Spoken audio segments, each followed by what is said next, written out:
In today's video, I'm going to teach you how to set phone call alerts in TradingView. By the end, you'll have an alert that triggers a phone call through a webhook-enabled service whenever your chosen market condition is met.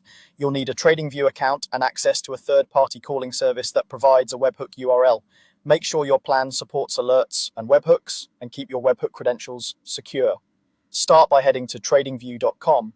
If you aren't already logged in, do that first so your alerts save correctly. Once you're in, locate the symbol selector on the left side of the interface. Search for the ticker you want to monitor and select the correct market. Picking the right instrument now ensures the alert fires on the chart you actually care about. Next, click Full Chart to open the advanced charting view. This is where you configure most alert details. Take a moment to set your time frame and confirm the chart is showing the data and indicators you plan to use. A clean setup here will prevent confusion later. On the chart, move your cursor to the price level or area associated with the condition you want to track. Right-click to open the context menu. This brings up quick actions specific to that point on the chart, which is the fastest way to place a precise alert. Choose Add Alert from the menu. The alert dialog will appear. Here you can refine the condition, such as crossing a price, moving above or below a level, or using an indicator-based signal. Name the alert clearly so you'll recognize it when the call comes in, and set its expiration and frequency according to your needs. Now click the notification section within the alert dialog. This is where you define how the alert reaches you.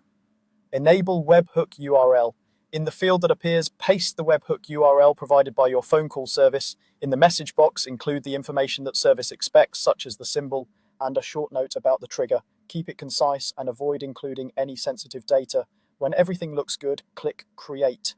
You should see the alert appear on your chart at the designated level with its settings saved.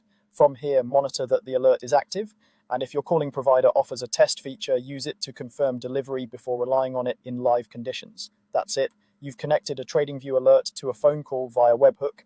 Double-check your device permissions so calls come through. Remember time zones when naming or scheduling alerts, and review your alert limits based on your plan. Thanks for watching and happy trading.